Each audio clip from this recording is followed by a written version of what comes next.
It being 6:30, I will call the Monday, August 4th informal meeting to order. First order of business is to call the order. When I call your name, please respond present.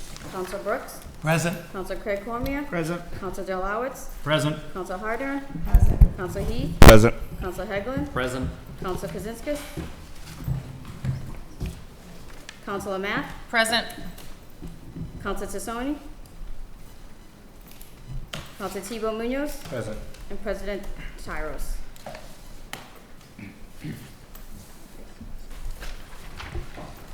I have 8 councils present. In the absence of Council President Tyros, the order of business is the election of Council President Pro Tem for this evening, August 4th. At this time, nomination is now in order for the office of Council President. I now open the floor for nominations. Council Heglin? Move to nominate Councilor Durnallowitz. Second. Council Heglin nominates Councilor Durnallowitz, seconded by Councilor Heath. Councilor Mack? I make a motion to close the nominations. Second. Nomination made by Councilor Mack. It's seconded by Councilor Cormier to close the nominations. There be no objections. Councilor Durnallowitz, who is now the council president for this evening informal meeting.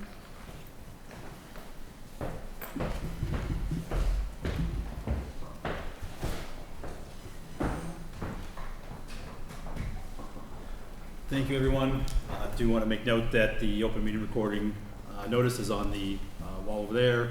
Is anyone here other than staff recording? There's none. On today's agenda for the informal meeting is item 11466, a request from Councilor Karen Harder to have an informal meeting with Montechusett Regional Transit Authority, MART, to discuss rider and pedestrian safety and route utilization and ridership. Tonight we have 3 representatives here from MART. We have the Administrator CEO, Bruno Fisher. We have the Assistant Administrator, Scott Rich. And we have Transit Planner, Michael Yeboah. Gentlemen, whoever's up, the floor is yours. Thank you for coming. Good evening. If you could please come to the podium. Thank you.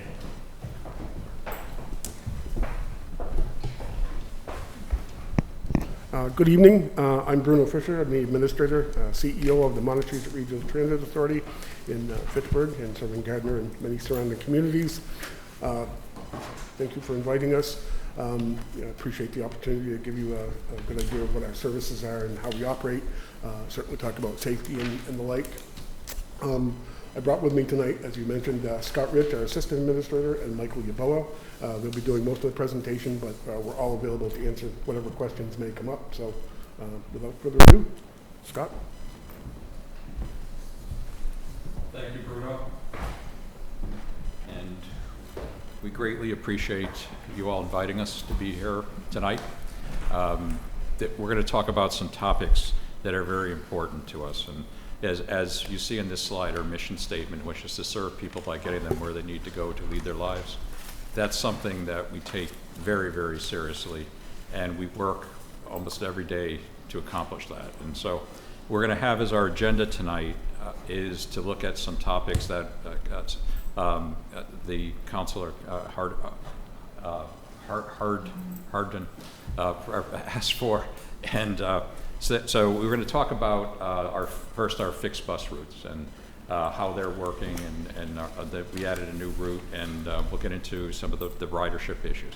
Then we're going to talk about a lot of the other services we have to complement the fixed buses, such as our ADA services, our COA services, the services we have for subscription service, evening ride service, and our partnership with Swift Rides.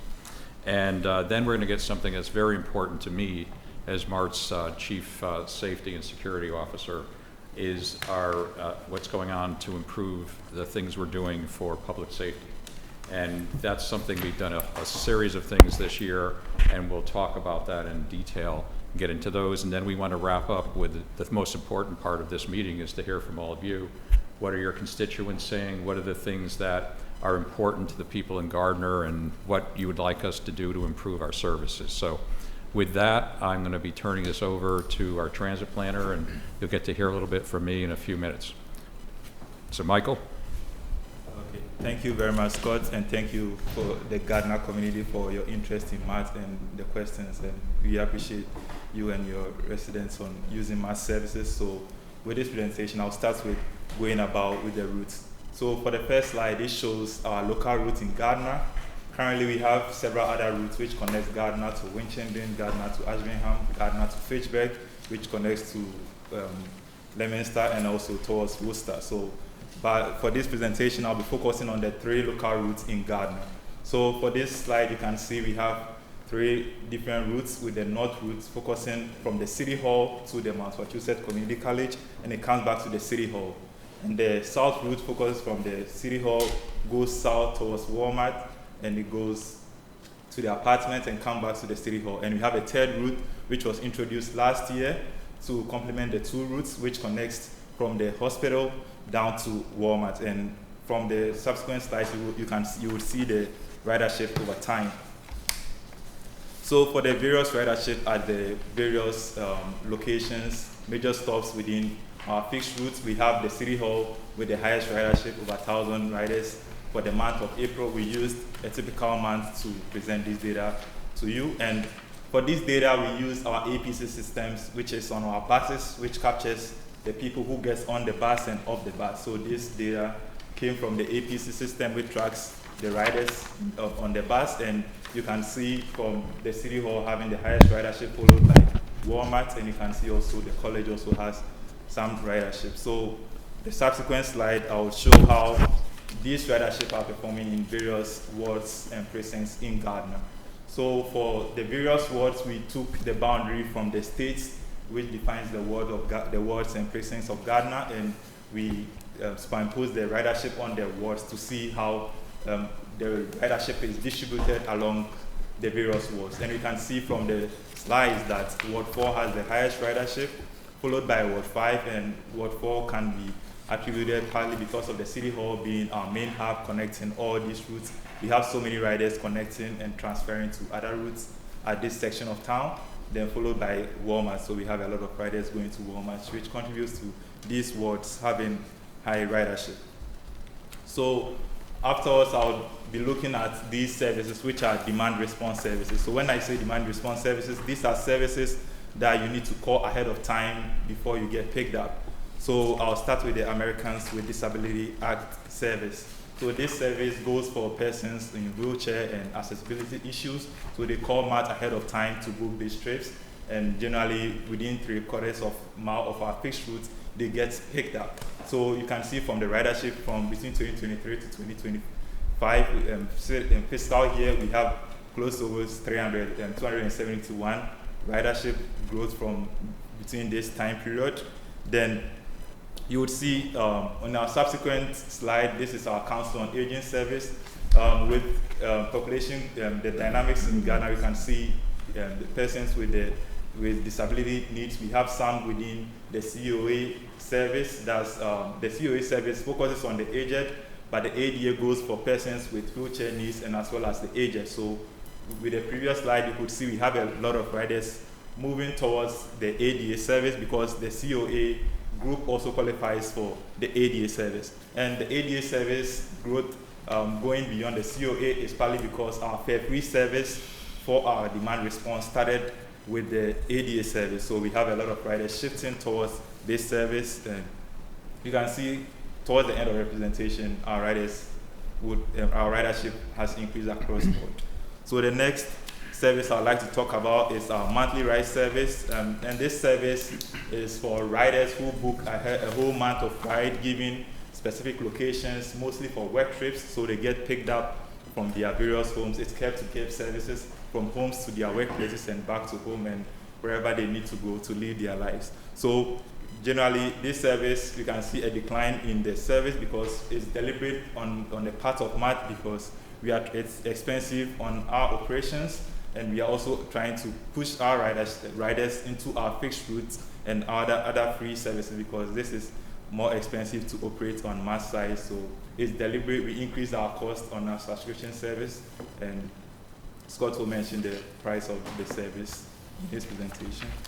And the next service I would like to talk about is the Department of Developmental Services, and this service supports persons with developmental disability and also who needs this service for their daily activities such as day programs and other ride needs for their daily activities. So this service is one of the services which have increased, which has come back to its ridership before COVID. So you can see between 2023 to 2025, it increased almost 300% for our general ridership.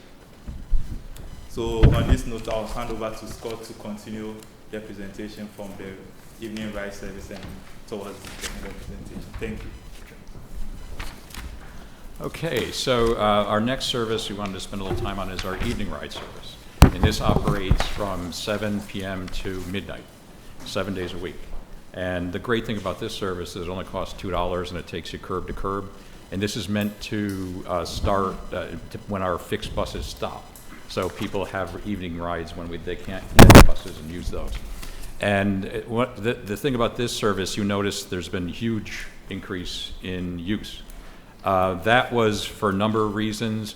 Early on in around 2023, we didn't have a lot of vendors. Vendors are we don't do this, Mark doesn't do this, this is done by primarily taxi companies, and we didn't have a lot of them. So we did a new request for proposal and got several no vendors. I think we have 8 now that can provide that service. So that we didn't want to market it when we didn't have vendors to meet all the demand. So we really put a major marketing effort on this service, and we have the vendors to deliver on it. So that's the explanation, plus word of mouth and stuff, people using it in the community. There's a lot more frequency of people talking about it, and this is a very valuable service because it takes you anywhere you want to go to lead your life. You want to go out to dinner, you want to go to the movies, you want to go to work, you want to go home from work, you want whatever it is, you can use this service for that purpose.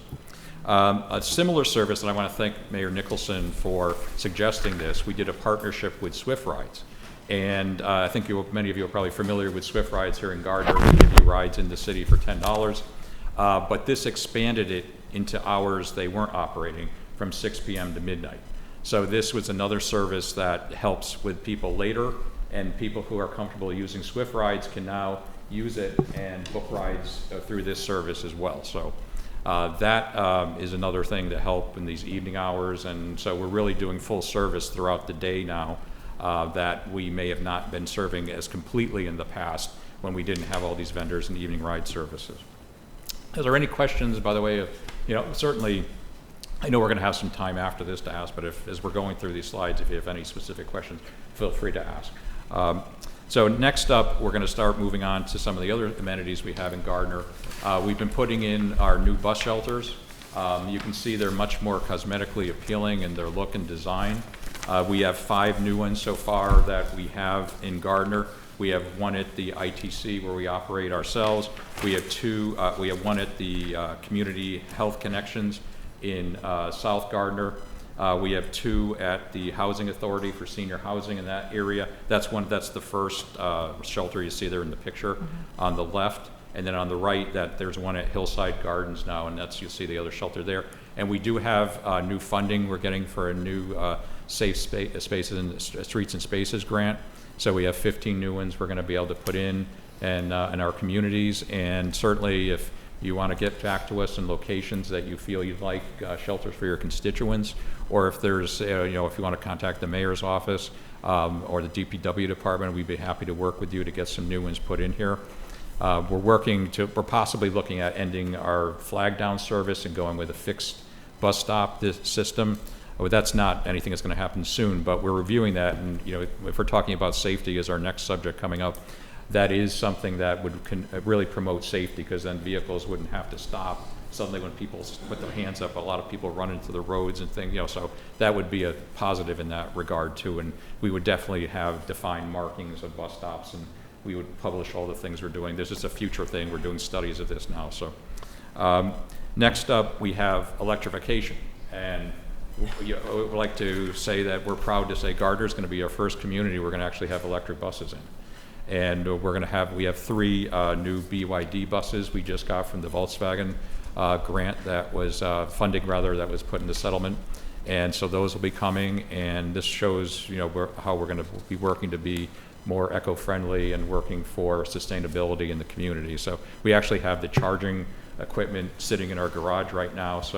And the buses are on their way here. It's going to take I guess they're 30 days or something to ship because they have to get here. So that we should be getting this equipment probably in the fall-ish, sometime late fall, to have these things set up for us. So, Sir? Yes. Are these smaller buses and the large ones that have been going around town?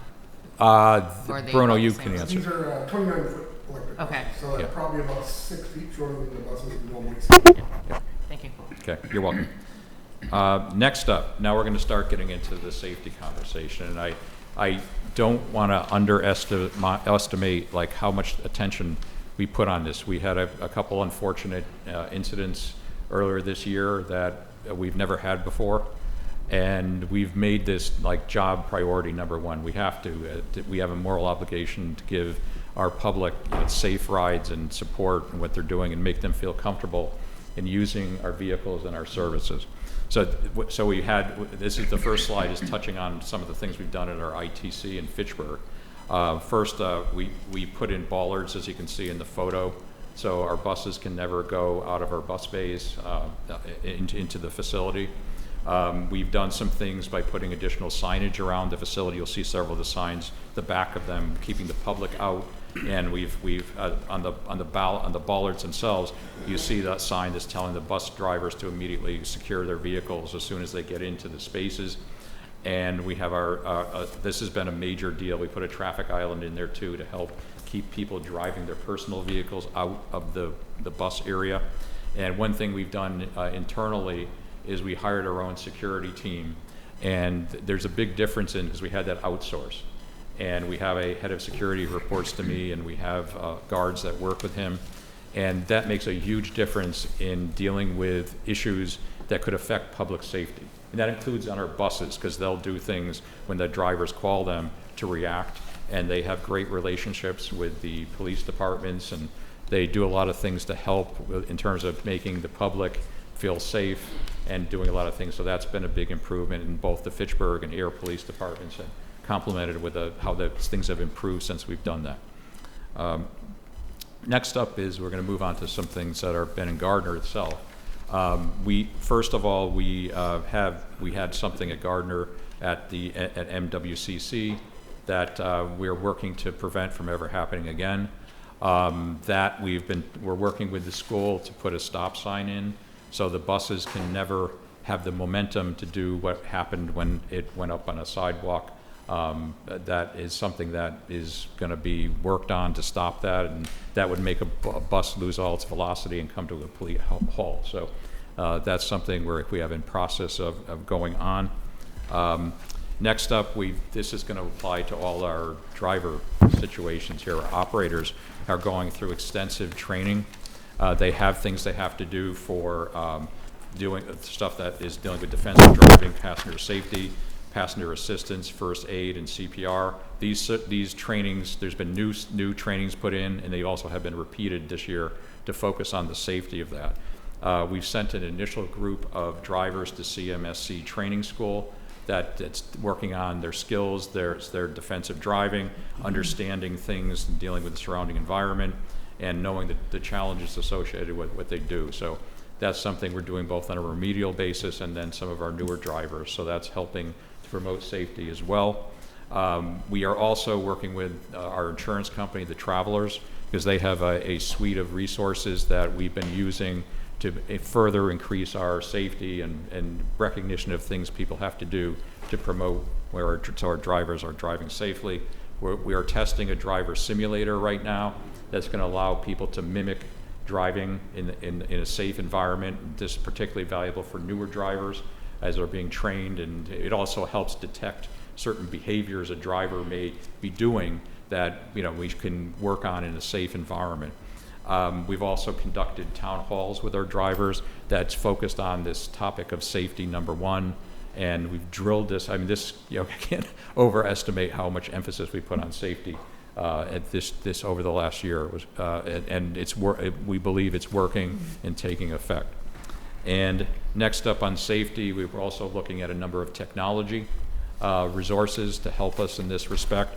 So we're looking at putting OBDs, or onboard diagnostic devices, on our vehicles, and that's going to enable us to do a host of things to avoid things like, say, collision avoidance systems, dealing with lane positioning systems, blind spot detection.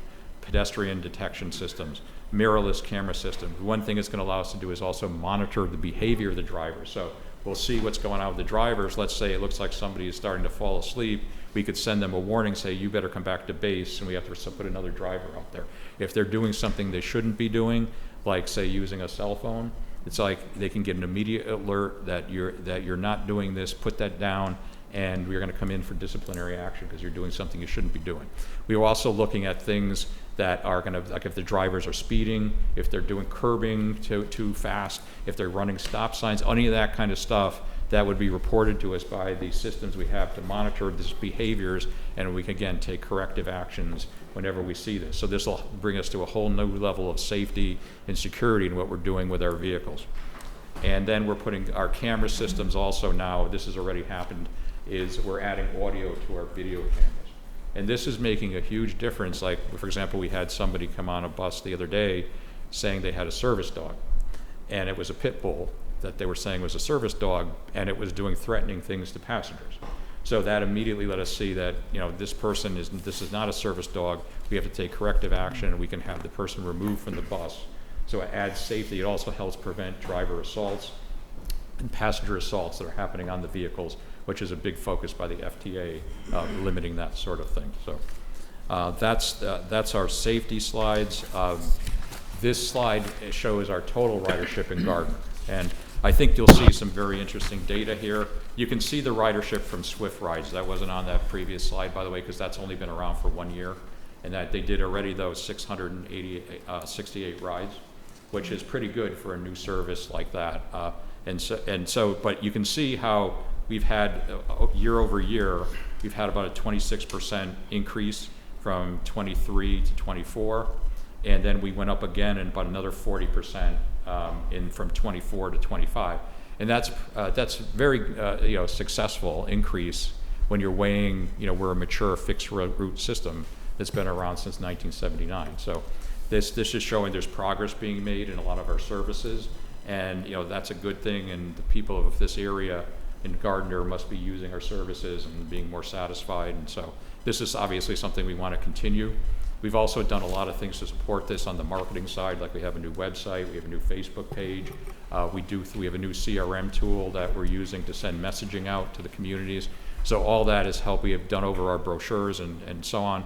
We've added the fare free system across MART, so that's making a big deal too in our ridership. And we hear that compliments about that quite often, about how grateful people are that they can use our services in a fare free basis. So that's our ridership.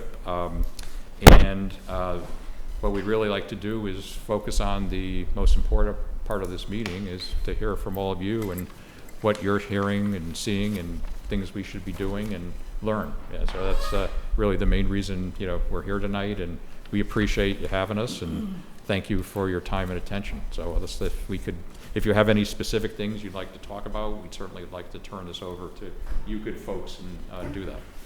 Councilor Harder? Yes, I have a question. Sure. I have quite a few. You answered some of them already. Okay.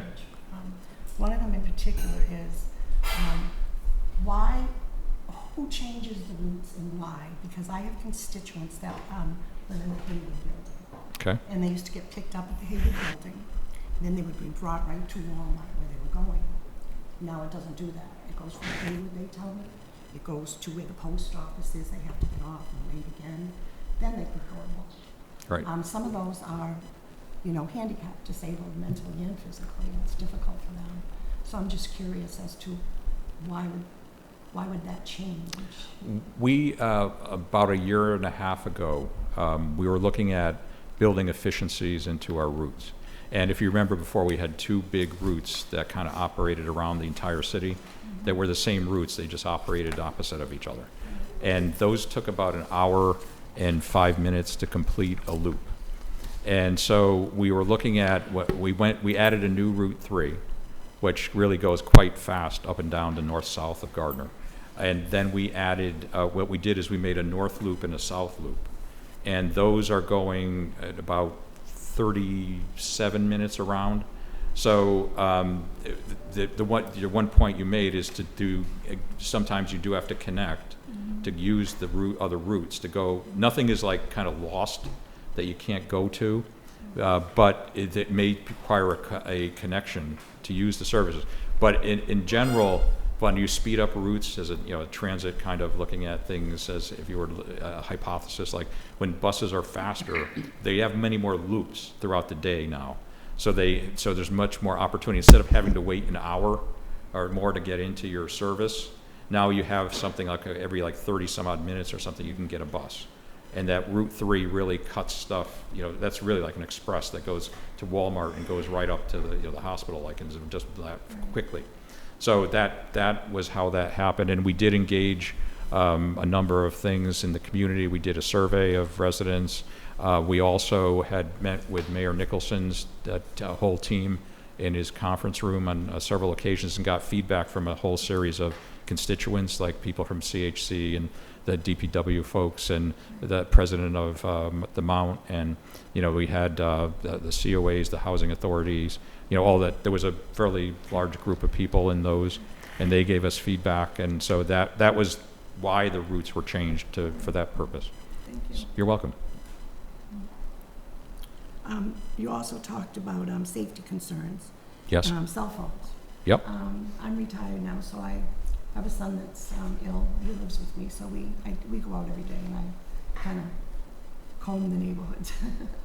So one of them is I've seen a couple of your drivers with cell phones talking on them as they're creeping up to stop, but they're still driving.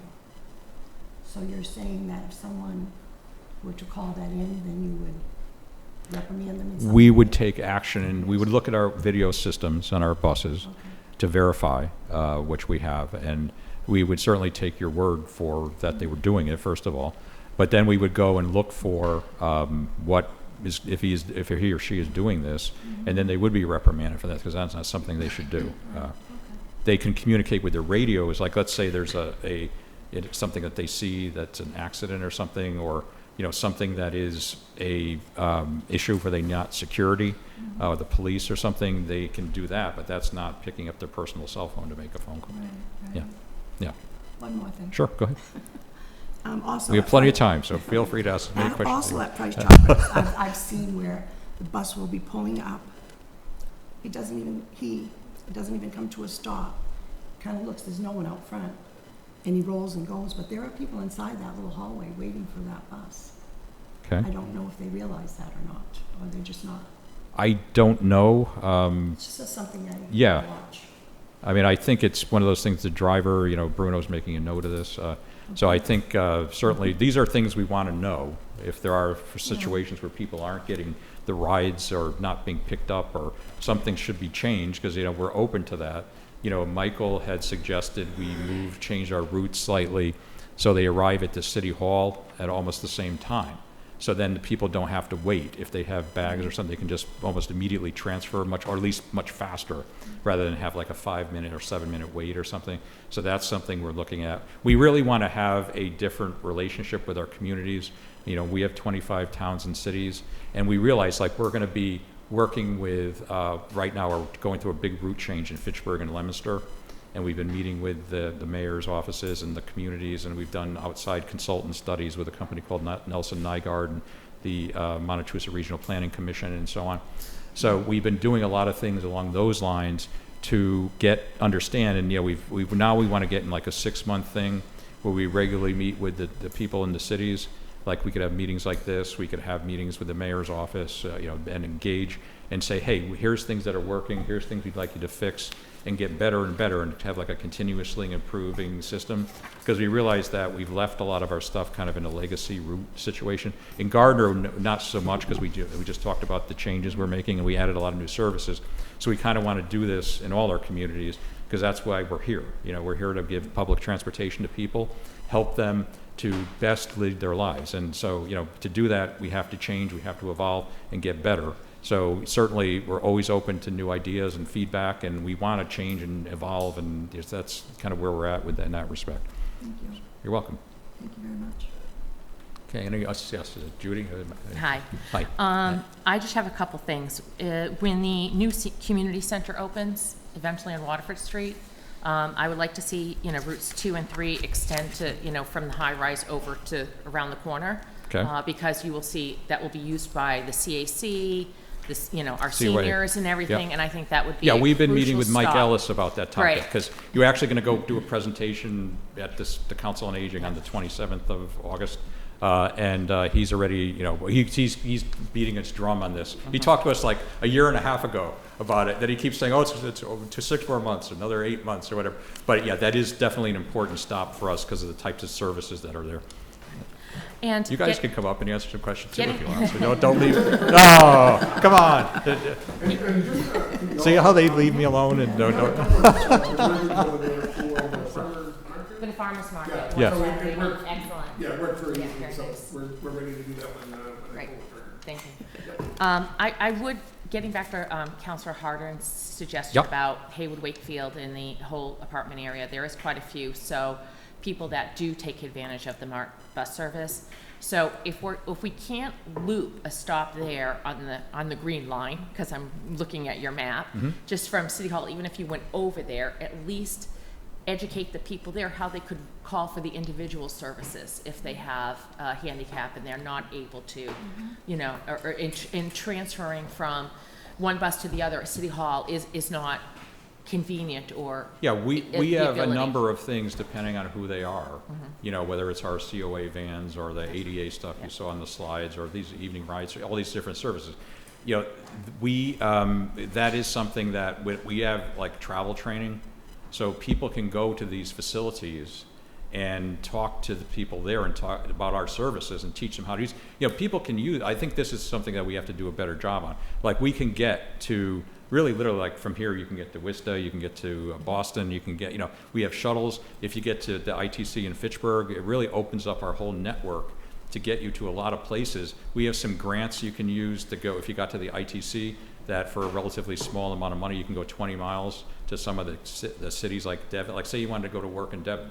If you took a bus to our ITC and then took one of these grants, you could get to Devon's in that grant and go to work, because there's a significant number of business opportunity there.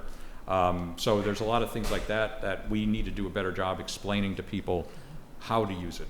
And you know, we did a presentation for the Fitchburg Housing Authority the other day, and you clearly could see they didn't understand all these other things that we're kind of talking about. They think with the thing they use, like if it's this, a lot of the older adults think, oh, COA, MART.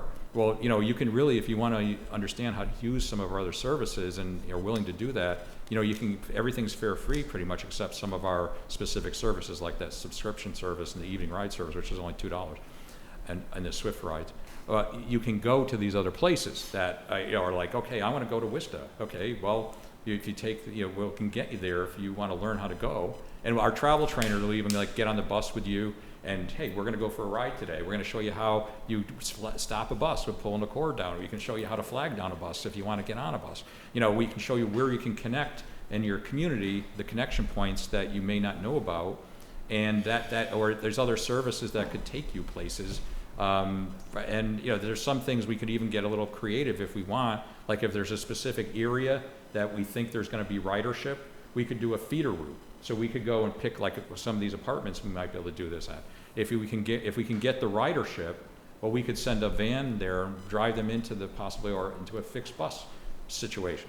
So that could be another option, that if we know there's going to be ridership, we can use the fixed services in that way. I'm retired from Gardner High School, and I was on the team that was it was very important for us to get the stop at Gardner High, because we had a lot of kids that, you know, we don't have late buses, and you know, they need to stay after school for a variety of reasons, including athletics. So, you know, you were very receptive to that, and we were, you know, very grateful. But even the teachers there with the kids with developmental disabilities do that. They get on the bus and they show the kids how to use the bus. You know, I just want to say the MART is such an important service, and the way you link everything to Gardner, you know, Winchton, Athol, to the Mount, to the hospital and everything, it's a key service for this community and the surrounding communities. The last thing I just wanted to mention is I see, and hopefully the numbers will continue to increase, more and more people picking it up at Ridgewood Arms in the morning, which is off of Pearl Street. So I would just like to make a suggestion for possibly one of the shelters down there. Actually, yeah. Because I go there every morning, and there's some, and I just think you know, that's an apartment place that people, you know, could use it. And I know that other people from Dinan, they now walk up to where they do the turnaround on Chapel to wait for the bus there. But at least I think Ridgewood would be a great place. Yeah, that's what we want to hear. You know, you're the individuals who actually obviously live here. You know, we are here a lot for work, but, you know, this is the type of feedback if we get, we can act and improve things. And the note takers who refuse to publicly come up and answer questions are jotting it all down. So They have better handwriting. Yeah, that is true. I'm very sloppy in what I do. So, yes, yeah. Thank you. David. First of all, thank you, the three of you, for your presentation, and I You're welcome. congratulate you on your continued efforts to reach the community and, you know, And thank to you for engage your into- suggestion about what you said, automotive. Oh, did I? Oh, you already knew. Yeah. All right. Yeah, I was yeah. going to say that. Oh, but okay, that's fine. you had brought that up, but we're looking at that, trying to see if we can do something Okay. to help them. So, Thank you for that. So just a few things. One, I wonder if the free service, I've noticed, I'm like, wow, this is great, the number of riders that have, the number that has increased over time. I'm wondering how secure, I've seen that it's extended a few times, the free ridership during the day. Yep. How secure is that funding, and how long-term are you all seeing that? From what we've been told by the state legislature, they seem to want that as an ongoing thing, maybe even a permanence. I think for the foreseeable future, I mean, I can't guarantee anything in life, I guess, but that may be something that, you know, we're certainly doing it for the rest of this fiscal year, and for the future in all likelihood. And you want to add anything? Oh. Yeah, as Scott was saying, this is really driven by the legislature, but If you come to the mic, it's there seems to be a very strong feeling that should continue, because, you know, what we've seen as some other transit authorities seeing even larger increases than that. So you know, they aren't going with the T because that's in the several hundred millions of dollar range. But the rest of us, it looks like that probably will continue because they are seeing a lot of benefit to that.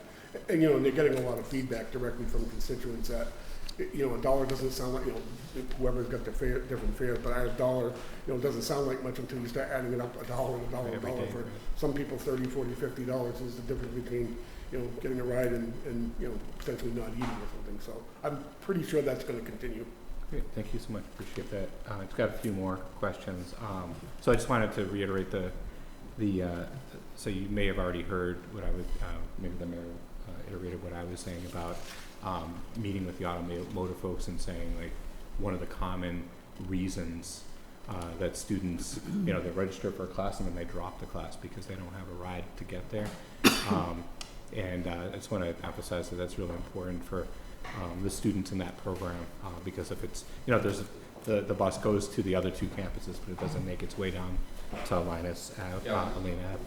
Yeah, so with that location, we have 2 routes going by that area, and we are looking into putting that on our Westminster route. Currently, that route also has low ridership, so we are looking at ways to provide limited service to the campus. Maybe we will do 1 loop in the morning and 1 loop in the evening, because generally the Westminster shuttle that we started, we have low ridership and we are out of the money for the grants. So we are looking into providing morning and evening ride, passing through the college area for that area, because we went there. I went there with Scott and we had a meeting with the team there. And Oh, good. Yeah, so we did that. And Thank you. And also, I mean, in that area, you also have 126 two-bedroom units at Westminster Woods, and you also have the Colonial, which may benefit people who work there. As well, so yes, Yeah. yeah. We went over to Matthew Lumber when we were over there, and they use our subscription service a lot. Oh, okay. But, you know, you know, they wouldn't have to pay for fixed, you know, bus service, so there was some interest there as well. Amazing. Thank you for that. Just to piggyback off of what Councilor Hargan was saying, I work at Mount Wachusett Community College.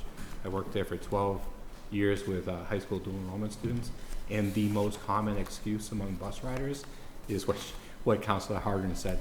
I was in Ocean State Job Lot, and because it was colder, I was in my mom's car waiting because it was cold, and then the bus just rolled by.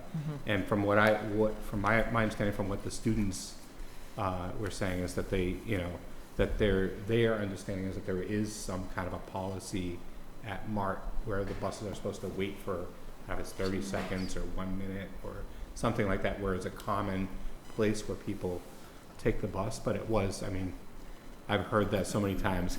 You know, students have all kinds of excuses for why they're late or why they didn't attend class, and that was one of the most common. We definitely look at that. I mean, we can also start looking at the videos on buses. You know, if generally stopping or they're not stopping, so, yeah.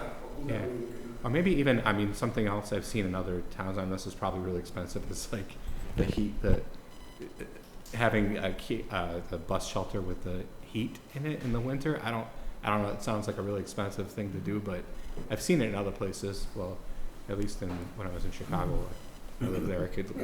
Chicago was a much bigger budget, I'm sure. I guess that's almost a necessity out there. And what was the last? I had one more.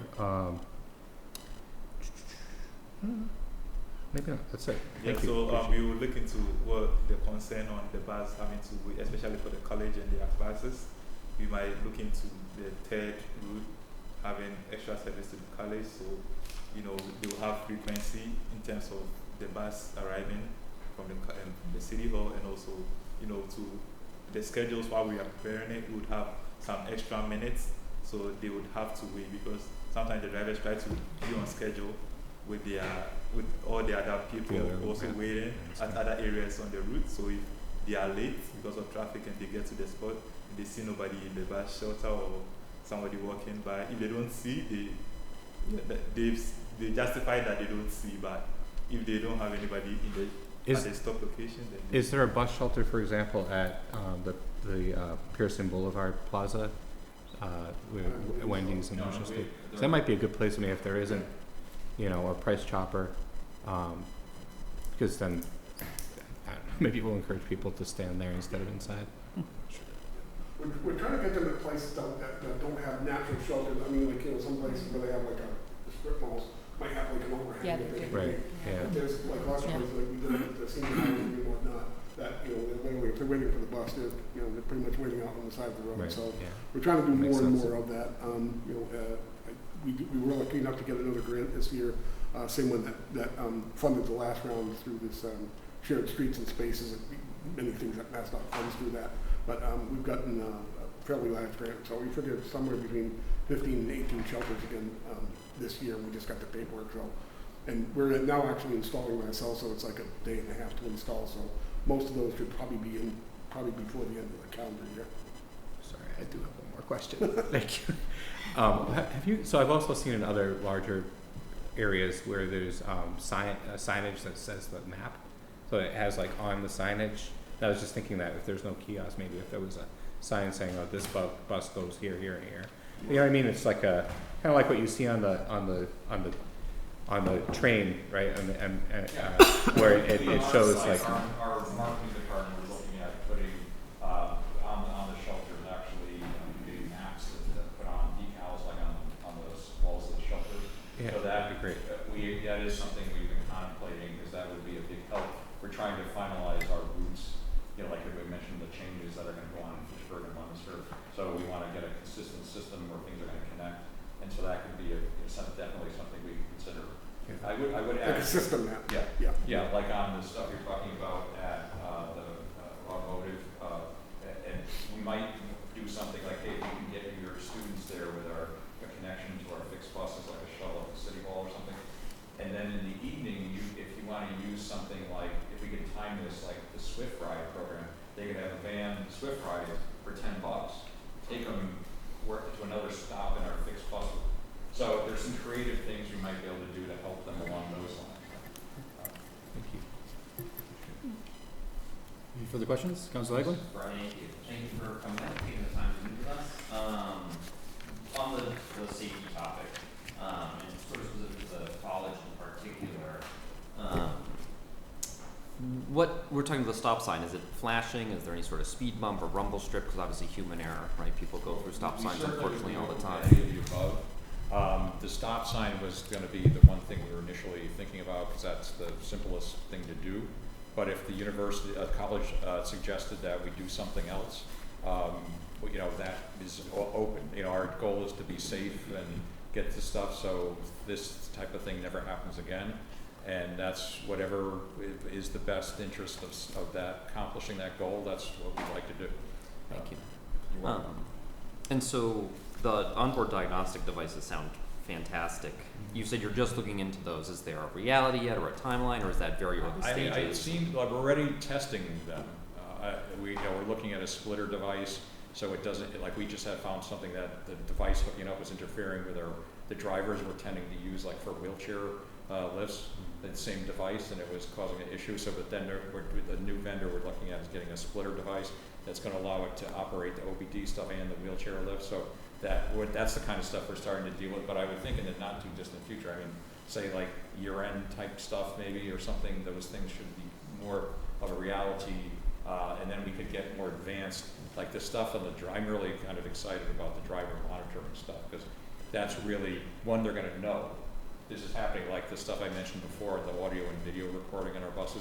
We have signs up saying you're under audio and video surveillance. And so now it's like, oh, we just had a woman claim she fell out of a seat in 4 feet. And then we said, well, you know, you were under audio and video surveillance. And it's like, oh, I really didn't fall out of the seat. You know, so there's stuff like that. But the same thing here, if we could, the driver's gonna know I better be in my best behavior, so I better not run that stop sign, or I better not run a light, or I better not speed, because the system's gonna detect this.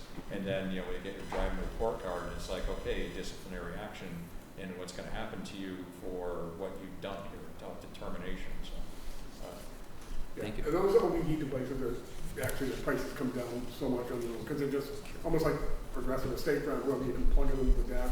So, and they give it, and actually the insurance companies, our insurance companies travel, I'm sure most of them like those, because they give a lot of telemetry, you know, hard braking, you know, fast takeoffs, speeding, you know, the speed of the vehicle, whatever. So there's a lot of information we can get from that. As Scott said, you can kind of feed that back to working with the drivers to make sure it's a safer environment.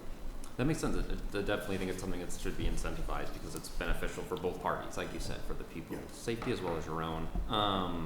So in the meantime, and you know, being a teacher, I'm used to being observed and audited all the time. Are there any procedures like that? Random audits, undercover boss style ride-alongs to see? it was funny. We were just in a triangle audit, and one of the things they want us to do is do like the customer. Mystery rider. Yeah, mystery riders, and so you can, as passengers, observe what's going on. And you know, clearly, you know, we have people that are passengers are frequently discuss things if they don't see something they don't like to contact us.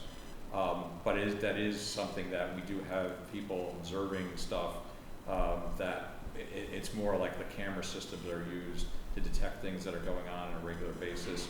But we've just gotten approved. It was previously like with the unions, so we have like only using them when there's an incident. And you know, now it's like we can use them at any time. It's been opened up, so it gives us a lot more latitude to detect things and intervene and curb stuff. And so that's and we were thinking about doing some road testing stuff too. Clearly, like new people get extensive road testing of how to operate vehicles and what to do and not do, and observing stuff before they start. But I think that the existing drivers, there's a lot of stuff we're doing for repeat stuff, and if it's a remedial thing, you know, we certainly are dealing with stuff like that. Thank you so much. Appreciate it. Appreciate Most your time. welcome. Any other questions? Mayor Nicholson? Thank you very much, Mr. President.